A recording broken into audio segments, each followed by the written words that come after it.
Welcome, I'm Darren, and I'll be your guide today as I rank the best insert card designs for basketball in 1992-93. Now, I've been really excited about doing this video. This is one of those videos that I've been looking forward to ahead of time, just really excited because of what I have kind of imagined coming up to it, because this was the year when both Ultra and Upper Deck really hit their stride. It was basically the end of the year of practicing throughout the different sports, and so by the end of the year, both of them were really kind of at their height. And they were both just really gorgeous cards, and this is what I was really looking forward to on this list, is looking at all the really cool things from Ultra and Upper Deck, specifically in basketball. But you've also got Skybox and you've got Fleer and you've got some other things going on as well, which are great. But really it was about Ultra and Upper Deck. And then it was interesting actually putting the video together specifically. So, we'll see that. But I couldn't settle just on 6 or even 7 cards. So there are actually quite a few that I can't let them go. And specifically, I'm starting off with a couple of Ultra sets, which they're here because what surprised me the most was the fact that while all of the Ultra cards look really exquisite, they don't have a lot of visual inspiration. They don't have a lot of staying power. So as I go through and look at all the Ultra cards, they look good, but I have to take time looking at them. They're not cards that stand out. They don't pull me in. That's kind of the problem. So a perfect example of that is the award winners. For the general inserts for Ultra, I think that the award winners are probably the best of them all. I mean, they really do look nice. They have good images that aren't distinct. They don't really stand out. So they're really nice, but this isn't the kind of thing where if you're looking in a display case, it's not going to be catching your eye. That's a big problem with all of the inserts for Ultra. Even when you skip over to the performance highlights of Scottie Pippen, which is just gorgeous. I love the way this card looks. The marble around the outside with the red marble, which is team color. I also love the fact that it's a tribute to Scottie Pippen, who rarely got the credit that he really should have gotten. But just the way the card looks is just exquisite. But I get bored with it real quickly. It looks nice, but when I look at an individual card, it looks pretty good. When I put them all in a page, then they just kind of blend together. So while Ultra is really nice looking cards, they're not exciting. And exciting is a big part of what we're going to be looking at on this list. And when I move on to the Upper Deck set of Team MVP, this is another card set I really love. It really is nice. I love the black and white background with the color player, or the color shot of the player in the middle of it. That effect is really cool, and it comes through well on these cards. The problem with this card, though, is that that's all it has going for it, and that white strip down at the bottom, which is really the only thing that is doing anything on the card, it actually kind of hurts the card, and it makes the card more bland. If they got rid of the strip down at the bottom and had, I don't know, some gold foil down there or something, it would have made the card a whole lot better. Or if you had darkened the background or something, there are a lot of things they could have done, and they didn't do any of that, including even any gold foil on the front of this card. So I love the card, but it doesn't really pull me in. I see it and I go, oh, that is very nice. And then I move on and I forget about it. Although when I do think back, I always think more highly of this card. So it's definitely not a top 5 card, but it is nice. And then I've also got to acknowledge the Fleer Total D cards. And this is a card that has always bewitched me as a kid. When I first saw these cards, they were above my age scale.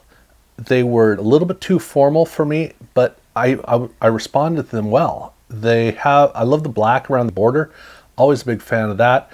And then the whole image inside, with the black and white and all of that, and it's really kind of heavy, and I love the effect of the D inside of it. Looks gorgeous, except the cards are too busy. That's the problem this card has. And it's really kind of a big problem, unfortunately. So while I love the cards, they don't hold up compared to the other ones on this list. But this for me is a dead set number 6. There's no question to me that this has no competition for being at the doorstep of the top 5. But for me, the top 5 are kind of an eclectic mix that are a lot of fun, starting with Skybox with the School Ties cards. And School Ties cards are not the most elegant, most formal, or even the flashiest cards. These cards are fun, and they're really fun. This looks like the kind of thing that's designed for kids, and I'm certainly not going to say that I am above and beyond stuff for kids. There's a lot of stuff for kids I don't register with, but there are a lot of things I still do. And this whole set is such a cool design. So it uses what's called a triptych, which is where you have 3 panels that combine together for one image. That is a cool trick that you just hardly ever see. And with the scattered images of the 3 players or 4 players or 2 players, however many players are on each card, it looks really cool, but especially when you get them all lined up, it just comes through so well. And they don't even play up the particular college that each of these players went to. So it's fun to look at the players and realize they all came from the same college, but it's very subdued. So this is very much an NBA set. It's not a college set. It's a lot of fun. It's got bright colors. I love it. It's a really creative idea, and I think it looks great. So that's why I have it on here at number 5. For number 4, we're going to leave Skybox and go to, okay, well, we're staying with Skybox. This is the Rookie Sensations cards. And this is really Skybox at its best. That logo behind the player looks just fantastic. And the shot of the player in front, I love the color fade. Everything about this card is great except for 2 things. And the first one is the cardstock. It's just a regular Skybox cardstock. I wish that they had done these as glossy cards, or glossy cards, a touch of gold foil or no gold foil, doesn't matter. But the regular Skybox cardstock just isn't right for these cards. So it kind of limits how cool the cards can be. But the other problem is the draft class, because this was not a great draft class. It was a decent one, but you got LJ here. Great, you got a Larry Johnson card. You don't have anyone else. I mean, for crying out loud, look at Roberts. You would expect that to be Shaq. If Shaq and Zoe and Spree, if those were the guys, Walt Williams, if those were the guys on these cards, this would have been a great card set that we would have absolutely loved. But instead, it's a card set for an all-rookie team that we don't care about for the most part. We do care about Larry Johnson, but that's about it, which means these cards tend to be forgotten, which means they're exciting things to discover. You run into them and go, oh, that's cool. Even though the players aren't necessarily the ones that you're looking for, it doesn't matter. The cards do look really cool. But I have to admit that is the players that are on the card that keep this at number 4. Well, not just that. But moving on to number 3, we're actually staying with Skybox and we're going with the Dream Team cards. And this one is all about the players. Specifically, these are hands down the best cards for the Dream Team. They all look great, and for these great players, you need a great looking card. And that's what these cards are. They are fun, they're elegant, and they feel special, and they showcase these players exactly the way you want. It's interesting to look at these cards and realize they're very similar to the primetime cards from the inaugural year in football. Very, very similar, but the primetime cards were busy in a different way. They still read well, but there's something about this Skybox set for the Dream Team that has a much better look. I mean, they really do have a very formal all-time kind of look that I love. I think it looks great. But they are at number 3 for a couple of reasons. One, of course, is that it's still the same cardstock.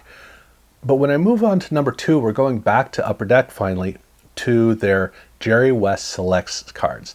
And here this is the glossiness, the deep rich colors, everything. These cards look great. Now, Upper Deck did do a Selects set for hockey as well. And while the hockey card is more elegant, it also does not have much flash to it. So the card can easily be overcome by an image that's just too busy. Here they solved that by having, they do have the black strip and they have the gold text, but they have that big splash of color down at the bottom, the team color, which is a brilliant move. It gets you in the mood for the team, it makes the card very distinct, and it's great colors. And then over on the side, they have a white band, which This does nothing of the problem of the Team MVP card, because the Team MVP card, the white strip is all you had. Here, it's a little break from the rest of the card so that you can put the player name there. So when you look at the card, you see the player name, get that out of your mind, then look at the rest of the card. But the white also kind of fits in with the rest of the cards so that it's not a contrast. It's just kind of an also thing over in the corner that you can almost kind of tune it out. This shows brilliant card design. It looks great. The high gloss and the rich colors are a big importance for making this card work, but the image selection is also really good in this set as well. It also doesn't hurt that they've got a couple of Michael Jordan cards in this set, so it's also kind of fun for that.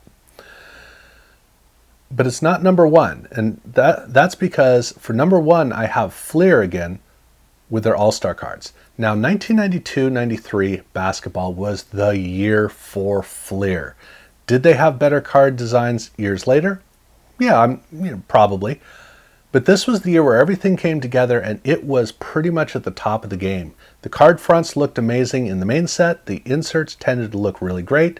The card backs, we're not going to get into that. But overall, Fleer, this was the time when Fleer rose to the top.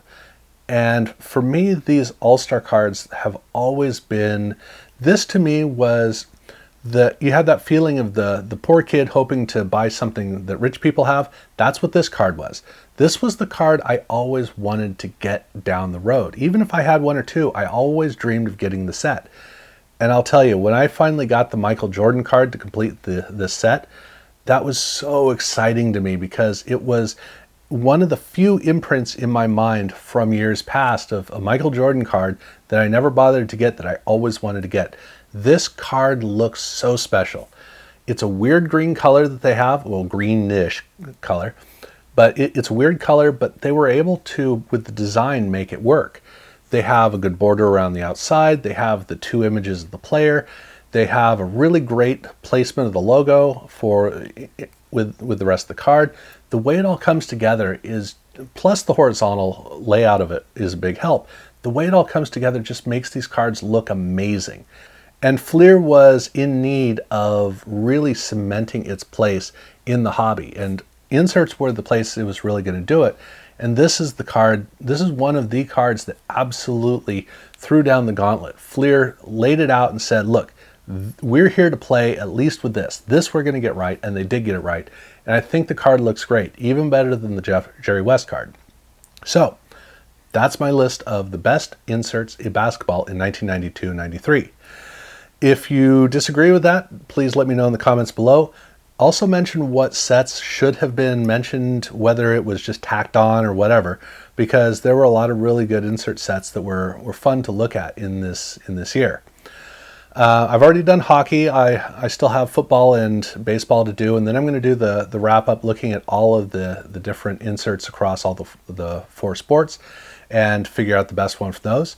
So definitely look out for those videos when they come out. If you haven't subscribed yet, please do so, and thank you very much for watching.